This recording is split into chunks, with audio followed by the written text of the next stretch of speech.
Kozhikode Vadakara baby memorial ആശുപത്രിയിൽ സ്കാനിങ്ങിന് പോയ രോഗിയുടെ 5 പവന്റെ സ്വർണ്ണമാല കാണാതായതായി പരാതി. ആശുപത്രി അധികൃതരോട് പരാതിപ്പെട്ടപ്പോൾ മാനസികമായി തളർത്തുന്ന സമീപനമാണ് ഉണ്ടായതെന്ന് രോഗി പറയുന്നു.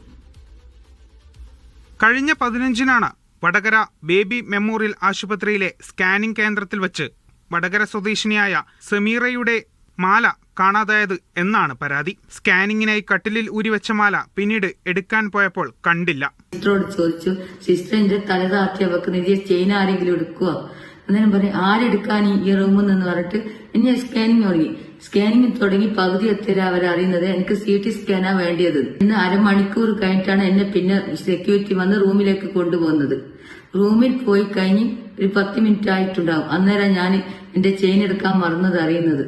ആശുപത്രി അധികൃതരോട് പരാതിപ്പെട്ടപ്പോൾ തന്നെ മാനസികമായി തളർത്തുന്ന രീതിയിലായിരുന്നു പെരുമാറിയതെന്ന് സമീറ പറഞ്ഞു. പോലീസിനെ വിളിക്കാൻ പോലും ആശുപത്രി അധികൃതർ തയ്യാറായിട്ടില്ല. തുടർന്നാണ് തങ്ങൾ കേസ് നൽകിയതെന്നും കേസുമായി മുന്നോട്ടു പോകുമെന്നും സമീറ കൂട്ടിച്ചേർത്തു. MOD ഉണ്ട് മിഥിലാജ് എന്ന് പറഞ്ഞ ആള്, അയാള് ഉൾപ്പെടെ റൂമിൽ വന്നിട്ട് എന്നെ മാനസികമായി തളർത്തുന്ന രീതിയിൽ അവരെ വർത്താനം. പോലീസിനെ വിളിക്കാൻ പോലും അവർ തയ്യാറായിട്ടില്ല. മാല മോഷണം പോയതായി പരാതി ലഭിച്ചിട്ടുണ്ടെന്ന് ആശുപത്രി അധികൃതർ വ്യക്തമാക്കി.